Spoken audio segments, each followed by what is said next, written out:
एक हॉस्पिटल से एक पुलिस वाले को फ़ोन जाता है और फ़ोन जाने के बाद हॉस्पिटल से डॉक्टर बोलता है कि एक बच्चा है जिसका कोई नहीं है, क्या आप इसे गोद लेंगे। फिर पुलिस वाला कुछ सोचता है और अपनी पत्नी को फ़ोन करता है कि इस हॉस्पिटल से फ़ोन आया था और एक बच्चा है बेचारा, उसका कोई नहीं है और हमारा भी कोई बच्चा नहीं है, क्यों नहीं हम उसको गोद ले लें। उसकी पत्नी भी बहुत समझदार होती है क्योंकि वो भी शिक्षिका होती है, स्कूल टीचर होती है। वो बोलती है ठीक है, उस बच्चे को वो लोग ले लेते हैं और लेने के बाद उसको पालते हैं, पोसते हैं और जिले की सबसे अच्छे स्कूल में उसका एडमिशन होता है और उसको पढ़ाने के लिए दो दो तीन तीन ट्यूशन टीचर रहते हैं। लेकिन अचानक एक दिन ऐसा होता है, वही लड़का थोड़ा सा बड़ा हो जाता है तो उसी पुलिस वाले पिता के पीठ में खंजर घोंप देता है और खंजर पूरा आर पार कर देता है। और जब ये कहानी सोशल मीडिया पे और अखबारों के माध्यम से बाहर आती है तो सब कुछ सोचने पे मजबूर हो जाता है, क्योंकि यहाँ पे बस एक लड़का ही नहीं अपने पिता को मारा, यहाँ पे रिश्तों का भी खून हो जाता है। तो चलिए पूरी कहानी को इस वीडियो के माध्यम से बताएंगे। उससे पहले आप लोग से रिक्वेस्ट करते हैं, अगर आप हमारे चैनल पे नए हैं तो चैनल को सब्सक्राइब कर दीजिए। तो नमस्ते, आदाब, सत श्री अकाल। आज की जो मैं सच्ची घटना आप लोग को सुनाने जा रहा हूँ, ये घटना उत्तर प्रदेश का एक जिला लगता है, वहीं का ये कहानी है। कहानी उत्तर प्रदेश की बुलंदशहर की है और ये 1995 की है, जहाँ पे एक आदमी होते हैं और उनका सपना होता है कि मैं भी पुलिस में भर्ती होऊंगा, क्योंकि उनका बॉडी भी बहुत अच्छा रहता है और पढ़ाई में भी बहुत अच्छे होते हैं। 1995 में पुलिस भर्ती आती है यूपी की और उसमें वो सिलेक्शन हो जाते हैं और बुलंदशहर में ही उनका नौकरी लग जाता है। करीब 4 साल बाद उनका शादी होता है एक स्कूल टीचर से जो शिक्षिका होती हैं, और शादी होने के बाद 1999 से इनकी ज़िंदगी बहुत अच्छे से कट रही होती है। लेकिन 7-8 साल बीत जाते हैं, इनका कोई भी बच्चा नहीं होता है। पैसे की कमी नहीं रहता है क्योंकि ये भी पुलिस में रहते हैं और इनकी पत्नी भी शिक्षिका होती है। बस कमी रहता है एक बच्चे की जो घर में खेलने के लिए चाहिए। लगभग 8-9 साल बीतने के बाद 2008-9 में एक हॉस्पिटल से उस पुलिस वाले के पास फ़ोन जाता है और फ़ोन पे बताया जाता है कि एक बच्चा है जिसका आगे पीछे कोई नहीं है, अगर आप इस बच्चे को गोद लेना चाहते हैं तो आप ले लीजिए। अब पुलिस वाला बहुत खुश होता है और उसके बाद अपने पत्नी को यानी शिक्षिका को फ़ोन लगाता है और सारी बात बताता है। पत्नी भी मान जाती है कि हमारे घर में बस एक ही बच्चे की तो कमी है। उस बच्चे को लोग आते हैं और हॉस्पिटल से गोद ले लेते हैं। उसको गोद लेने के बाद वो अपने घर से थोड़ा सा दूर पे किराए के मकान पे रहते थे। वो लेने के बाद ये किसी को जाहिर नहीं होने देते हैं कि हमने किसी से बच्चा गोद लिया है। वो कुछ दिनों बाद अपने रिश्तेदारों को, अपने घर वालों को बताते हैं कि हमें भी एक बच्चा हुआ है और अब हम लोग नए घर में शिफ्ट होंगे। किसी को भी पता नहीं चलता है। सब लोग आते हैं, रिश्तेदार आते हैं, आराम से घर में गृह प्रवेश होता है, बच्चे के आने की खुशी में दावत होती है। अब लड़का धीरे धीरे बढ़ने लगा रहता है और उसके बाद जो ये पुलिस वाले रहते हैं, इनका पोस्टिंग कभी मुजफ्फरनगर होता था तो कभी आगरा होता था।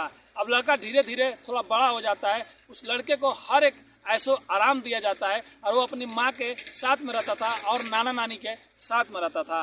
अचानक जब वो थोड़ा सा और बड़ा हो जाता है और कुछ दोस्तों के साथ में घूमने लगता है, तो घर वाले हमेशा समझाते थे कि अच्छे दोस्तों के साथ में घूमो, अच्छे लोगों के साथ में रहो। लेकिन आप लोग को भी मालूम है, जब छोटे बच्चे रहते हैं तो किसी को कुछ नहीं मालूम होता है। लेकिन जब वो 15 साल का होने वाला रहता है तो अपने घर पे अचानक एक दिन अपनी माँ से बोलता है कि मुझे एप्पल का माँ मोबाइल चाहिए।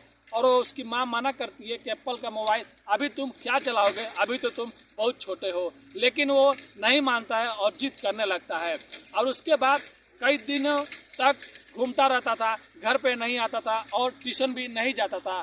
खासकर उसके लिए 2-3 टीचर का इंतजाम किया गया रहता है कि उसे अच्छी से अच्छी शिक्षा मिल सके। लेकिन बाद में पता चलता है कि उस लड़के को जो इतने लाड प्यार से दुलार से पाला गया रहता है, उसे सुर्ती खाने का आदत पड़ गया रहता है। माँ भी समझाती है कि सुर्ती खाना छोड़ दो, लेकिन धीरे धीरे लड़का अब उन दोस्तों के साथ में नशा भी करने लगता है और कई बार ऐसा होता था कि रात को जाता था, सुबह में आता था। वो उसकी जो माँ होती है हमेशा समझाती थी, लेकिन लड़का मानता नहीं था। कभी बाइक लेके चला जाता था तो कभी कार लेके चला जाता था। और एक दिन अचानक ऐसा आ गया कि अपने माँ से बोलने लगा कि मेरे को एप्पल का मोबाइल अब तुम खरीदोगी या नहीं खरीदोगी, जिद करने लगा और उसकी माँ माना कि उसी को थोड़ा सा डंडा उठाया और अपनी माँ के सर पे मार दिया। लेकिन माँ है, माँ तो कुछ करती नहीं है, उसको छोड़ देती है, जाने दो मेरा ही बेटा है। उसके बाद वो अपने पति पुलिस वाले से सारी बात बताती है कि आपका जो बेटा है वो एप्पल की मोबाइल लेने के लिए बोल रहा है और ऐसा ऐसा काम घर में कर रहा है, झगड़ा कर रहा है। उसके पिता भी बोलते हैं जाने दो, अभी तो छोटा बच्चा है, वो भी इस बच्चे को माफ़ कर देते हैं।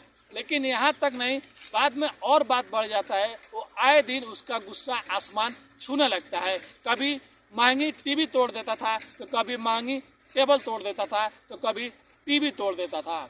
अब हर दिन घर में कुछ न कुछ नुकसान करने लगा जानबूझकर कि मैं जो चाहता हूँ तुम लोग वो करते या क्यों नहीं हो। अब लड़के की माँ उस पुलिस वाले अपने पति को बताती है जो आगरा में तैनात होते हैं कि इसका गुस्सा दिन पे दिन बढ़ गया है और ये अब गलत रास्तों पे जा रहा है, आप घर आइए और इसको समझाइए। लेकिन कोई बार बार कैसे घर आ सकता है। उसके बाद उसके पिता जो आगरा में होते हैं वो अपने उच्च अधिकारियों को एक खत लिखते हैं और बताते हैं कि मेरे को अपने घर जाना है, बुलंदशहर जाना है और अपने फैमिली के साथ रहना है और अपने बच्चे को देखना है। उसका लेटर जो रहता है वो उच्च अधिकारी मान लेते हैं और उसका ट्रांसफ़र फिर से बुलंदशहर कर देते हैं। अब वो घर पे आते हैं तो अपने बच्चे और अपने बीवी और अपने जो भी घर में रहते हैं उन लोगों के साथ में अच्छे से रहने लगते हैं और अपने बेटे को हमेशा समझाते थे कि हमने तुम्हारे लिए हर वो काम किया जो तुमने चाहा, वो हर एक चीज़ ला कर दिया। तुम गलत दोस्तों के चक्कर में पड़ गए हो, तुम पढ़ाई करो, तुम अच्छा आदमी बनो। लेकिन वो किसी का बात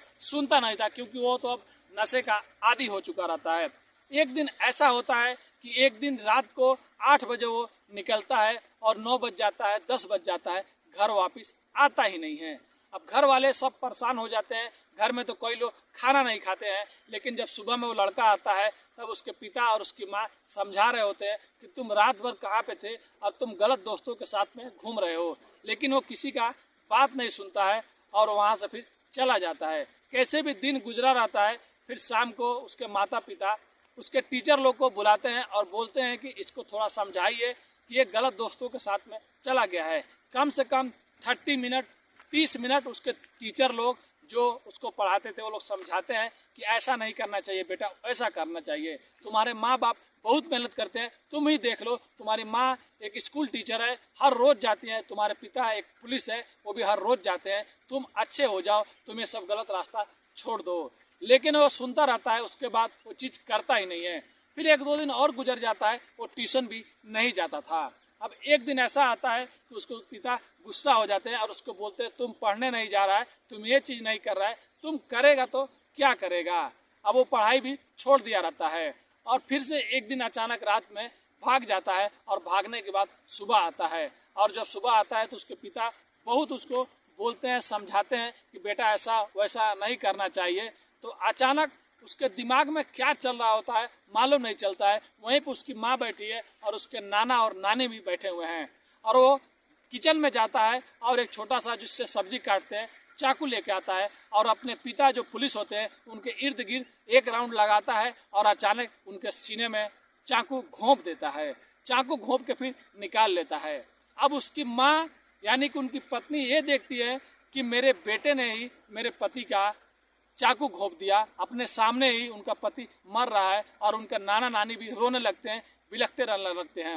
वो चिल्लाने लगते हैं कि बचाओ, कोई तो आओ। फिर पड़ोसी लोग आते हैं और जल्दी जल्दी उन्हीं के कार में रखते हैं और कोई नहीं, वही बेटा जो खंजर घोंपा रहता है वही कार से अपने पिता को जल्दी जल्दी और माँ और नाना नानी के साथ में हॉस्पिटल लेके जाता है। लेकिन नियर के हॉस्पिटल में जाता है तो वहाँ के डॉक्टर देखते हैं कि ये केस क्रिटिकल है, ये हम लोग से हैंडल नहीं हो सकता है, आप जल्दी से बड़े हॉस्पिटल जाइए।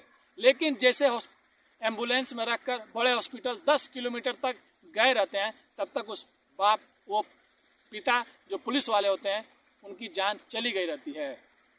क्योंकि उसी टाइम जो डॉक्टर पहले होते हैं वो पुलिस को फ़ोन कर दिया रहती हैं कि ऐसा ऐसा मामला है, ऐसा ऐसा एक मरीज हमारे पास आया था। जब पुलिस आती है तो उस बच्चे को गिरफ्तार कर लेती है और जो बच्चों का जेल होता है उस जेल में डाल देती है। लेकिन जब एक कहानी बाहर आती है, सोशल मीडिया पे हो गया या टेलीविज़न हो गया या अखबार हो गया, तो ये कहानी बवाल मचा देती है चारों तरफ कि एक ऐसा बच्चा तब कहानी सामने आता है कि जिसे गोद लिया था, जिसे सीने से लगाया था, जिसे इतने लाड प्यार से पाला था, उसी ने अपने पिता का जान ले लिया। जो जिंदगी भर अपने बच्चे के लिए कमाता रहा, अपने बच्चे की खुशी के लिए घूमता रहा, कभी किसी को ये नहीं बताया कि ये मेरा गोद लिया हुआ बेटा है। यहाँ पे बस एक खून ही नहीं होता है, रिश्तों का भी खून हो जाता है। देख सकते हैं एक पिता और एक माँ ने कितना इस बच्चे के लिए किया, लेकिन इस बच्चे ने क्या किया। अब बेचारी माँ भी अकेली हो गई और वो पुलिस वाले जो थे वो भी दुनिया छोड़ के चले गए, और जिसे प्यार से पाला, लाड से प्यारा पाला, वो भी अभी जेल के अंदर है। तो कहानी सुनाने का उद्देश्य किसी का भी दिल दुखाना नहीं है, बस लोगों को सचेत करना है, जागरूक करना है। बोलने में कुछ गलती हो जाए तो अपने भाई को माफ़ कर दीजिएगा। अगर आप हमारे चैनल पर नए हैं तो चैनल को सब्सक्राइब, लाइक, शेयर कर लीजिएगा। मिलते हैं नेक्स्ट वीडियो में कुछ अच्छी कहानियों के साथ। अभी के लिए अलविदा लेते हैं। धन्यवाद।